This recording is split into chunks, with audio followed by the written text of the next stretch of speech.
bayad po, estudyante po. Ako, miss, pasensya na. Walang discount ang estudyante. Tsaka Sabado ngayon, wala naman kayong pasok. Attorney, ayaw po akong bigyan ng student discount dahil wala naman daw pong pasok ngayon. Legal po ba ito? Hindi po ito legal. Ayon sa LTFRB Memorandum Circular Number 2017-24, inisyu pa noong October 11, 2017, ang 20% discount sa pamasahe ng mga estudyante sa lahat ng pampublikong sasakyan ay maaari nilang ma-avail araw-araw, Lunes hanggang Linggo, anumang oras at may pasok man o wala, kahit sem break, summer break, holiday o no class day. Pwede pa ding ma-avail ang 20% discount sa pamasahe ng mga estudyante.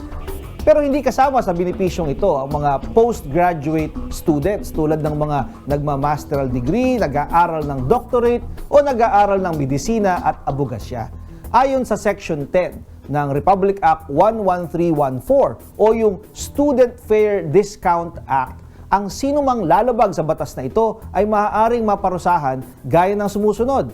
Kung para sa mga land public transportation utilities, kasama ang tricycle, yung driver ay maaaring maparusahan ng 1 buwang suspensyon sa first offense, 2-month suspension para sa second offense at 3-month suspension para sa third offense. Yung may-ari naman po o operator ng public utility vehicle ay maaaring mapatawan ng multa na 5,000 piso para sa unang offense, 10,000 piso sa ikalawang offense at kasama pa ang impounding ng kanyang unit, po pwede ring 30 days itong ma-impound sa second offense. At multa na 15,000 pesos sa ikatlong offense, kasama na rin ang posibleng kanselasyon ng kanyang prangkisa bilang isang public utility vehicle sa ikatlo at mga susunod pang paglabag.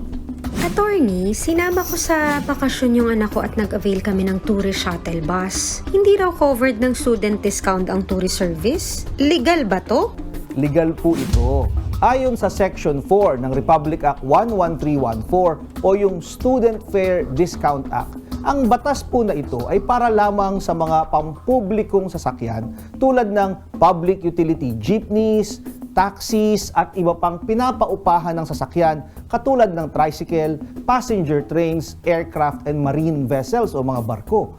Hindi sakop ng batas na ito ang mga school service, shuttle, tourist service at iba pang pribadong sasakyan kahit pa pinapaupahan po ito sa publiko o may prangkisa man ng LTFRB. Kung kayo po ay may nais ikonsulta sa inyong lingkod, i-follow lang ang Facebook page ng Good Morning Kapatid. Mangyaring i-private message po ninyo sa akin ang inyong mga katanungan. Maraming salamat po.